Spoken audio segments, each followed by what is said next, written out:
மருமகள் எடுத்த முடிவு. தலைமாட்டில் இருந்த அலாரம் கிணக்கிணத்தில் தூக்கம் கலைந்து புரண்டாள் நீலம். கை அனிச்சையாய் கடிகாரத்தின் தலையில் தட்டியதில் சத்தம் அடங்கியது. கண்களை மூடிக்கொண்டு மெல்ல எழுந்து அமர்ந்த நீலம் இரண்டு கைகளையும் தேய்த்து உள்ளங்கையில் கண்களை விழித்தாள். மாமியார் படித்து கொடுத்த பாடம். ஏ பெண்ணே, தூங்கி எழுந்ததும் உள்ளங்கையில் விழி. அங்கேதான் மகாலட்சுமி வாசம் செய்கிறாள். திருமணமான முதல் நாளே போதித்திருந்தார். நீலம் விடி விளக்கி போட்டால் மங்களமான வெளிச்சம் பரவியது. பக்கத்தில் படுத்திருந்த அமித் பற்றின முணுங்களுடன் புரண்டு போர்வை இழுத்து போத்தி கொண்டு மீண்டும் உறக்கத்தில் ஆழ்ந்தான். விடியக்காலை 4 மணிக்கு அந்த பெரிய வீட்டில் நீலம்தான் முதலில் எழுவாள். எழுந்ததும் குளிச்சுட்டு வேலையை தொடங்கு. அதுதான் இந்த வீட்டு பெண்களோட வழக்கம். மாமியாரின் 2வது பாடம். கல்யாணமாகி அடுத்த நாளிலிருந்து தினமும் உலகமே புரண்டாலும் நீலம் 4 மணிக்கு எழுவது புரளவில்லை. குளியலறைக்கு நுழைந்தால் தலையில் குளிர்ந்த தண்ணீரை விட்டு கொள்ளும்போது பற்கள் கிடுகிடுத்தன. அவசர அவசரமாக குளியலை முடித்துக்கொண்டு தலை துவைட்டி கொண்டு தளர்வாக முடியில் ஒரு கிளிப்பை மாட்டிக்கொண்டு சிவப்பு நிற பனராஸ் புடவையை சுற்றி கொண்டு மறக்காமல் முந்தானியை தலையில் முக்காடு போட்டுக்கொண்டாள். இதோ பார்ப்பினே, தலையில் முக்காடு இல்லாமல் பெரியவர்கள் முன்னால் வளம் வராதே. மருமகள் முக காட்டுவது அசுபம். மாமியாரின் 3வது பாகம். கூங்கட்டின்றும் இந்த முக்காடு நழுவிக்கொண்டே இருக்கும். ஒரு கையால் அதை எப்போதும் பற்றி கொண்டு எந்நேரமும் அதன் மீது கவனம் ஈர்க்க வேண்டும். வேகமாக வெளியே வந்த நீலம் பூஜை அறைக்குள் புகுந்தால் அவற்றின் மீது கிடந்த காய்ந்த பூக்களை அகற்றி குப்பை குடையில் போட்டால். சிதறி கிடந்த குங்குமம் விபூதி தீற்றுகளை ஈர துணியால் துடைத்தாள். விளக்கையை துடைத்துவிட்டு விளக்கீட்டினாள். தினமும் தூங்கி எழுந்து குளிச்சுட்டு அப்புறமா பூஜை ரூமை சுத்தம் பண்ணி விளக்கேத்திடு பெண்ணே. பெரியவங்க எழுந்ததுக்கு முன்னாடி இந்த வேலையை முடிக்கணும். மறுபேச்சென்று கேட்டுக்கொண்டாள். தீபத்தில் ஓர்ந்த கிருஷ்ண விக்கிரகத்தை தொட்டு கண்ணீர் ஊற்றிக்கொண்டு நழுவிய முக்காட்டை சரி செய்து கொண்டே வெளியில் வந்தா. பாகு, ஒரு மசாலா டீ போடு. மாமியாரின் முதல் கட்டளை வந்து எழுந்து விழுந்தது. இனி இந்த வாக்கியத்தை நாள் முழுவதும் கிட்டத்தட்ட 20 முறை கேட்க வேண்டும். அவளது மாமியார் தன் மருமகளை பெயர் சொல்லி அழைக்காமல் உறவு முறையை குறிக்கும் பகு என்ற வார்த்தையால் தான் கூப்பிடுவார். மாமனார், மாமியார், கணவன் அமித், மாமனாரின் தம்பி, அவரது மனைவி, அவர்களை பார்க்க வரும் நண்பர்கள், பக்கத்தில் இருந்து கொண்டு அடிக்கடி வரும் உறவுகள், வீட்டில் வேலை செய்யும் உதவியாளர் என்று யார் வந்தாலும் மசாலா சாய் போட வேண்டும். அதற்காகவே காலையிலும் மாலையிலும் சேர்த்து 5 லிட்டர் பால் வாங்குவார்கள். நீலம் வேகமாக அடுக்கலைக்குள் நுழைந்தால் முதல் நாள் இரவே கழுவி வைத்த பாத்திரங்களும் துடைத்து சுத்தமாயிருந்த அடுப்பையும் அவளை பார்த்து புன்னகைத்தன. எத்தனை நேரமானாலும் ராத்திரி அடுப்படியில் சுத்தம் பண்ணிட்டு தூங்கப்போ. மாமியாரின் அடுத்த பாடம். ஒரு நாளும் சுத்தம் செய்யாமல் தூங்க போனதிலே சில சமயங்களில் அமித் காத்திருந்து எரிச்சலாய் காத்துவான். என்னடி இவ்வளோ நேரம், வா.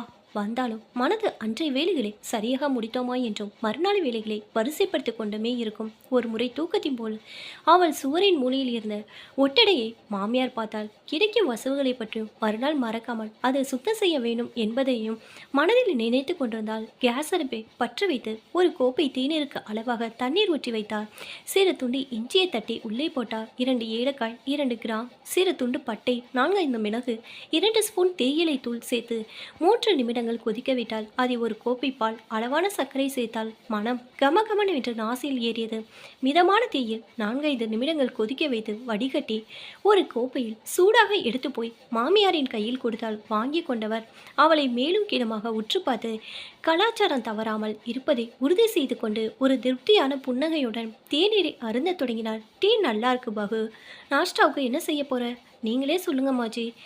டேப்ல பண்ணிரு, அப்புறம் தோக்லாவும் காமனும் பண்ணிரு. மத்தியானம் பார்த்துக்கலாம். காலியான தேநீர் கோப்பையை நீட்டினார். நீலம் மீண்டும் அடுக்கலைக்குள் புகுந்தால். ஒரு பெரிய பாத்திரத்தில் கோதுமை மாவு, கடலை மாவு, இஞ்சி துண்டு, பச்சை மிளகாய் சேர்த்து அரைத்த விழுது, மஞ்சள் தூள், மிளகாய்த்தூள், ஓமம் எல்லாவற்றை அழகாக சேர்த்து 2 ஸ்பூன் எண்ணெயை ஊற்றி பிசைந்தால். அதில் பொடியாக நறுக்கிய வெந்தயக்கீரை, தயிர் சேர்த்து லேசாக தண்ணீர் தேர்ந்து மிதமாக பிசைந்தால். எண்ணெய் தடவை ஊற வைத்து விட்டு அடுத்து தோக்லாவை தயார் தொடங்கினாள். ஒரு பாத்திரத்தில் கடலை மாவு, ரவை, தயிர், இஞ்சி மிளகாய் விழுந்து, மஞ்சத்தூள், உப்பு மற்றும் 1 ஸ்பூன் எண்ணெய் சேர்த்து நன்றாக கலக்கினாள். இதில் சிறிது சிறிதாக தண்ணீர் ஊற்றி கட்டிகள் இல்லாமல் தோசை மாவு பதத்திற்கு கரைத்து 15 நிமிடங்கள் ஊற வைத்தால். இட்லி பாத்திரத்தில் தண்ணீர் ஊற்றி சூடுபடுத்தினாள். தோக்லா செய்ய போகும் தட்டில் எண்ணெயை தடவி தயாராக வைத்தாள். மாவில் சிறிது ஈஸ்ட் கலக்கினாள். மாவு நுரைத்து கொண்டது. தட்டில் ஊற்றி வேக வைத்தாள். அதற்கு தொட்டுக்கொள்ள தாளித்த தண்ணீரை தயாரிக்க வேண்டும். ஒரு சிறிய வாணலில் எண்ணெய் ஊற்றி கடுகு மிளகு சீரகம், பச்சை மிளகாய், கருவேப்பிலை சேர்த்து தாளித்தாள். பின்னர் அதில் சர்க்கரை மற்றும் 1/4 கப் தண்ணீர் சேர்த்து ஒரு கொதி வந்தது இறக்கினாள். வெந்த தோக்லாவை சிறு துண்டுகளாக வெட்டி அதன் மேல் இந்த தாளித்த தண்ணீரை ஊற்றினாள். அந்த தோக்லாவை இன்னும் மென்மையாக்கும். டோக்லா வெந்து விட்டதா என்று ஒரு சிறிய குச்சியால் குத்தி பார்த்து இறக்கி வைத்தாள். கசகசவென்று வியர்த்து கொட்டியது. சமையலறையில் ஒரு ஜன்னல் இருந்தது. ஆனால் அதை திறக்க மாமியார் அனுமதிக்க மாட்டார். காத்து உள்ளே வந்தால் அடுப்பு எப்படி எரியும்? சாத்தியே வை, அந்த ஜன்னலை திறந்ததே இல்லை அவள். அதன் பின்னர் என்ன இருக்கிறது என்று அறிந்து கொள்ள மனசு ஆவலாக இருந்தது. ஆனால் வீட்டுக்கு வெளியே போய் பார்க்க கூட அனுமதி இல்லை. குடும்ப பொம்பளைங்க வெளியில வாசல்ல நின்றுட்டு இருந்தா நல்லாவா இருக்கு? இந்த பட்டேல் குடும்பத்துக்குன்னு ஒரு நல்ல பேர் இருக்கு. மாமனார் முதலிலே தடை போட்டிருந்தால் கைப்பிடி துணியால் விசிறி விட்டு கொண்டார். அதன் மக்கிய நாட்டம் அருவருக்க பூட்டியது. தலை ஈரமாக இருந்தனால் வலிக்கத் தொடங்கியது. அதற்குள் 4 முறை மசாலா சாய் போட்டு கொண்டிருந்தால் தோக்லாவோடு சேர்த்து சாப்பிட காமன் வேறு செய்ய வேண்டும். இன்னும் சிறிது நேரத்தில் அங்கே சாப்பாடு ஆரம்பமாகிவிடும். மாவை சிறு துண்டுகளாக்கி சப்பாத்தியாக தேய்த்து கல்லில் புட்டிட்டு ஹாட் பேக்கில் மூடி வைத்தாள். தலைவலி மண்டையை பிளந்தது. ஒரு தேநீர் கூட குடிக்க நேரமில்லை. நீலம் அவள் வீட்டில் செல்லமாக வளர்ந்தவள். அவள் தந்தை சௌத்ரி குடும்பத்தில் பிறந்தவளாக இருந்தாலும் அவளை நன்கு படிக்க வைத்தார். ஆடை வடிவமைப்பு படிப்பை நன்றாக கற்றுத் தேர்ந்தாள். ஒரு சிறிய ஆடை வடிவமைப்பு கடையை நிர்வகிக்க வேண்டும் என்பது அவளது கனவு. அதற்கு பட்டேல் குடும்பம் சம்மதம் தந்தது. ஆட்டா சாட்டா முறையில், அதாவது பெண் கொடுத்து பெண் எடுக்கும் வழக்கத்துப்படி நீலத்தின் அண்ணன் விக்ரமுக்கு அமித்தின் தங்கை பூஜாவை திருமணம் செய்ய நிச்சயிக்கப்பட்டது. இரு குடும்பங்களும் பரஸ்பரம் பெண்களை பரிமாறிக்கொள்வதால் வரதட்சணை கொடுப்பதோ வாங்குவதோ தவிர்க்க இது ஒரு வழியாக கருதப்பட்டது. அதே சமயம் ஒரு குடும்பத்தில் பெண்ணுக்கு பிரச்சனை இருந்து அவளை பிறந்த வீட்டுக்கு அனுப்பினால் பதிலுக்கு பழிவாங்கும் நடவடிக்கையாக இன்னொரு பெண்ணும் அவளது வீட்டுக்கு அனுப்பி வைக்கப்படும் அபாயமும் உண்டு. அவரது கணவர்கள் இதே முறையில் இன்னொரு திருமணம் செய்து கொண்டு வாழ்க்கையை தொடர்வார்கள். ஆனால் அந்த பெண்களின் வாழ்வு அதோ கதிதான். மணப்பெண்ணின் ஆடையை நாத்தனார் தான் தயாரிக்க வேண்டும் என்ற முறையின்படி நீலம் அழகாக சிகப்பு நிற பாவாடையில் வெண்ணிற சமிக்கைகளை வைத்து பூஜாவுக்கென்று பிரத்யேகமாக லெஹங்கா வடிவமைத்தார். அதில் பூஜாவுக்கு மிகுந்த மகிழ்ச்சி. பூஜா தனக்கு தயாரிக்க வேண்டிய பாவாடை அழகாக டிசைன் செய்து கற்றுக் கொடுத்தால் இருவருக்கிடையில் நல்ல நட்பு உருவானது. திருமணம் முடிந்து 6 மாதங்கள் கழிந்தன. பூஜா இன்னும் அங்கு வரவில்லை. இவனும் அங்கு போகவில்லை. பேசுவதற்கு நீளத்திற்கு நேரமில்லை. பசி வயிற்றை கிள்ளியது. எல்லோரும் சாப்பிட்டு முடித்த பின் உதவிக்கு வரும் பெண் வந்ததும் அவளோடு சேர்ந்து சாப்பிட அமர்ந்தாள். டோப்லா ஒரு வில்லலை கூட வாயில் போடவில்லை. பகு, ஒரு மசாலா சாய் போடு.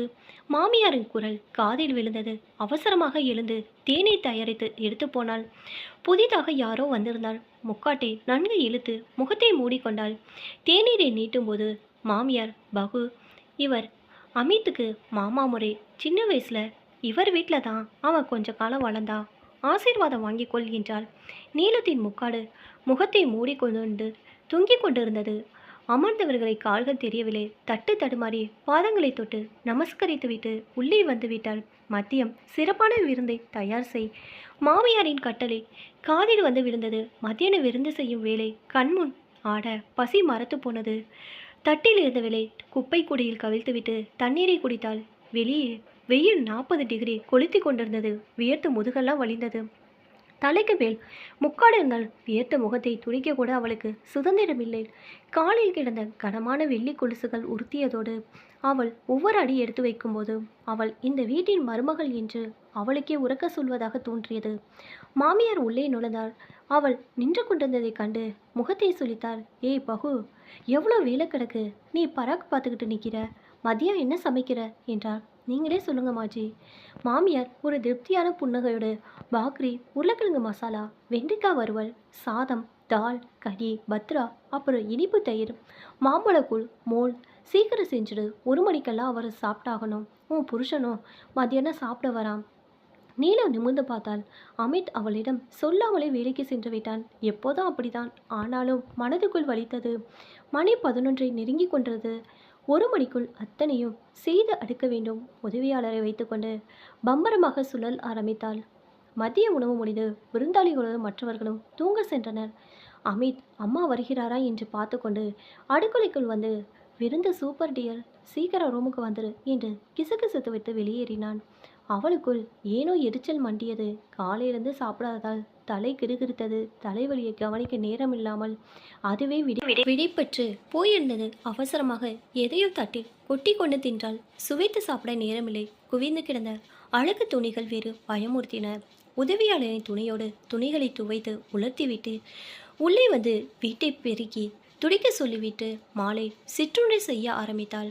மாமியார் உறக்கம் கலைந்து எழுந்து வந்து, பகு, ஒரு மசாலா சாய் போடு என்று சொல்லி முடிப்பதற்குள் தேநீரை நீட்டினால் வாங்கி கொண்டார். மெல்லிய அடுக்குகளாக சுருட்டப்பட்ட தயிர் மற்றும் கடலை மாவு கலந்த கந்துவை ஒரு தட்டில் வைத்து கொடுத்தாள். கூடவே கடலை மாவில் செய்யப்பட்ட மொறுமொறுப்பான நீல வடிவ காட்டியாவும் இருந்தது. பரவாயில்லையே பகு, நான் சொல்லாமலேயே டிஃபன் பண்ணியிருக்கிற பாராட்டினார். முக்காட்டிற்குள் அவள் புன்னகைத்தாளா என்று அவருக்கு தெரியவில்லை. பண்பாடு தவறாத மருமகள் என்று நினைத்து கொண்டார். மாலை நேர பூஜைக்காக வீட்டு உறுப்பினர்கள் ஒன்றாக கூடினார்கள். சாம்பிராணி ஊதுபத்தி ஏற்றி மாமனார் பூஜை செய்ய தொடங்கினார். தீபம் ஏற்றப்பட்டு துளசி மாடத்துக்கு ஆரத்தி எடுத்துக்கப்பட்டது. வீட்டு பெரியவர்கள் காலில் நீலம் விழுந்து வணங்கினாள். அப்போது அவளது முக்காடு நழுவி விழுந்தது. மாமியாரின் முகம் கோபத்தில் சிவந்தது. ஒழுங்கா கூங்கட் போடு. மாமனார் முன்னாடி இதென்ன மரியாதை இல்லாத பழக்கம்? சீச்சி, இதை தான் உங்கள் வீட்டில் சொல்லி கொடுத்தாங்களா? மாமியார் வெறுப்பை உமிழ்ந்தாள். நீலம் பெரிய தவறு செய்தவள் போல வெளவெளத்து போயிருந்தாள். போய் ராத்திரி சமையலை தயார் பண்ணு. மாமியார் உத்தரவு போட்டுவிட்டு தொலைக்காட்சி முன்பு அமர்ந்து விட்டாள். நீலம் கண்ணில் ஊறத் தொடங்கிய நீரை வழிந்து விடாமல் அடுக்கி கொண்டு நகர்ந்தாள். அரிசியும் பாசிப்பருப்பு சேர்த்து குழைய வேகப்பட்ட கிச்சடி செய்து அதற்கு ஊற்றிக்கொள்ள தயிர் மற்றும் கடலை மாவு கொண்டு செய்யப்படும் புளிப்பும் இனிப்பும் கலந்த கதி என்ற குழம்பையும் கைகள் இயந்திர கதியில் தயார் செய்தன. கூடவே அப்பளங்களை பொரித்து வைத்தாள். ஊறுகாயும் எடுத்து வைத்தாள். இரவு எல்லோரும் சாப்பிட்டு முடித்த பின்னரே மருமகள் சாப்பிட வேண்டும் என்பது அந்த வீட்டில் எழுதப்படாத விதி. எல்லோரும் சாப்பிட்டு முடிக்கும் வரை அவள் சமையலரில் மறுநாள் சமையலுக்கு வேண்டிய காய்கறிகள் நறுக்கி கொண்டிருப்பாள். சாப்பிட்டுவிட்டு எல்லோரும் நகர மாமியார் உள்ளே வந்தாள். பகு, நாளைக்கு பூஜா வரா, வழக்கமான சாப்பாடோட ஸ்லேபியும் சேர்த்து செஞ்சுட்டு உத்தரவிட்டு நகர்ந்தாள். மறுநாள் வேலைப்படுவ விட பூஜா வருவது உள்ளபடியே அவளுக்கு மகிழ்ச்சியை தந்தது. மடமடவென பாத்திரங்களை துலக்கி அடுப்படியை துடைத்துவிட்டு படுக்கறைக்குள் நுழைந்தாள். அமித் தூங்கி போயிருந்தான். லேசாக நிம்மதியுடன் படுத்து உறங்க போனவள் மீது அவன் கை வந்து விழுந்தது. காலையிலிருந்து சரியான உணவு இல்லாமல் வேலை செய்த கலப்பில் அவளது கண்கள் இரண்டும் தூங்கி என்று கெஞ்சின. அடித்து போட்டால் போல் உடம்பு வலித்தது. முடியாது என்று சொன்னால் அப்புறம் 2-3 நாட்களுக்கு குத்தலாக பேசுவான், அல்லது எது கேட்டாலும் பேசாமலே வதைப்பான். அவள் தூங்காமல் நெடுநேரம் விழித்திருந்தாள். மறுநாள் பூஜா காலை உணவு நேரத்தில் வந்து சேர்த்தாள். வந்ததும் ஓடி வந்து நீலத்தின் கைகளை பற்றி கொண்டாள். எனக்கு என்ன ட்ரெஸ் டிசைன் பண்ணி வச்சிருக்க? உற்சாகமாக கேட்டாள். அதுக்கெல்லாம் அவளுக்கு எங்கே நேரம் இருக்க பூஜா? அப்புறம் இந்த வீட்டு வேலையெல்லாம் யார் பார்க்கறது? மாமியார் இடைமறித்தார். பூஜா அவளது வறண்டிருந்த கைகளை தடவினாள். மாலை நேரம் பூஜை முடிந்து இருவரும் மாடிக்கு போனார்கள். நீலம், நான் உன்னை பற்றி என்னென்னமோ நினைச்சிட்டு இருந்தேன். நீ என்ன இப்படி வீட்டு வேலை மட்டும் செஞ்சுக்கிட்டு இருக்க? உண்மையான அக்கறையுடன் கேட்டாள் பூஜா. நீலம் வறட்சியான புன்னகை ஒன்றை மட்டுமே உதித்தாள். நம்ம வீட்டு வேலையை நாம தானே செய்யணும் பூஜா என்றவளே. பூஜா இடைமறித்தாள். அதுக்காக வீட்டு வேலை மாத்திரமே பார்த்துருக்கக்கூடாது நீலம். உனக்காக கொஞ்சம் நேரம் ஒதுக்கு. அதுக்கு நேரம் எங்கே இருக்குது? சப்பா கட்டு கட்டாத. நீ தான் உனக்கான நேரத்தை ஒதுக்கணும். நீலம் மௌனமாக இருந்தாள். நான் என்ன பண்ணுறேன்னு கேட்க மாட்டியா? பூஜாவை நிமிர்ந்து பார்த்தாள் நீலம். நானும் விக்ரமோட ஆஃபீஸ்க்கு போகிறேன். அவர் ஆஃபீஸ் அட்மினிஸ்ட்ரேஷனை நான் தான் பார்த்துக்கிறேன். நீலத்தின் முகத்தில் நிஜமான புன்னகை தெரிந்தது. Wow, super Pooja. ஆமாம், வீட்டு வேலையெல்லாம்? புருவத்தை சுருக்கினால். எல்லோரும் சேர்ந்து ஆளுக்கு ஒரு வேலையை பகிர்ந்துக்கிறோம். நாங்கள் கிளம்பியதும் மீதி வேலைக்கு உதவிக்கு ஆள் போட்டிருக்கேன். இரவும் நாங்களே வேலையை ஷேர் பண்ணிக்கிறதுனால கஷ்டம் எதுவும் தெரியல. நீலம் பெருமூச்சு விட்டாள். ஆனால் எங்கே நான் மட்டும்தான் எல்லா வேலையும் பார்க்கணும். சூழ் கொட்டினா. ஹே, காலம் மாறி போச்சு நீலம். நீ படித்தவளாந்தான் இதெல்லாம் நான் உனக்கு சொல்ல வேண்டி இருக்குது. பூஜா அங்கலாய்த்தாள். ஹே, சொல்ல மறந்துட்டேன். உனக்கு ஒரு சந்தோஷமான விஷயம் கொண்டு வந்திருக்கேன். நீலம் புரியாமல் பார்த்தாள். என் கல்யாண லெஹங்காவை பார்த்த என் ஃப்ரெண்ட்ஸுங்க அசந்து போயிட்டாங்க. 4-5 பேர் அவங்க கல்யாணத்துக்கும் நீ தான் டிசைன் பண்ணி தரணும்னு சொல்கிறாங்க. பல்க் ஆர்டர் கொண்டு வந்திருக்கேன். சொல்லு, எப்போ ஷாப் ஆரம்பிக்க போகிற? பூஜா ஆர்வமாக கேட்டாள். ஹே, விளையாடுறியா பூஜா? இந்த வீட்டில் சமையலெல்லாம் யார் பண்ணுறது? நீளத்தில் வாய் சொன்னாலும் மனது அடித்து கொண்டது. அதெல்லாம் எனக்கு தெரியாது. நீ ஷாப் ஆரம்பிக்கணும். உன்னுடைய திறமைய அடுப்புக்குள்ளே போட்டு வேக வைக்காத. சீக்கிரம் முடிவு எடு. அண்ணா கிட்ட நான் பேசவா? ம், பேசு பேசு. நீலம் சிரித்தாள். வரப்போகும் பதில்கள் தான் அவளுக்கே தெரியுமே. நீ என்ன முட்டாளா பூஜா? வீட்டில் இவ்வளோ வேலை இருக்கு, யார் செய்வா? பெரியவங்களை யார் பார்த்துக்குவா? அமித் இறைந்தான். பெண்கள் வெளியில போய் கடை வைக்கிறதாவது? நம்ம பட்டேல் குடும்ப கௌரவம், கலாச்சாரம், பண்பாடு இதெல்லாம் என்ன ஆகிறது? மாமியார் கூப்பாடு போட்டால் இந்த காலத்துக்கு வாங்க, இன்னும் ஒரு நூற்றாண்டுக்கு முன்னாடியே இருக்கிறீங்க.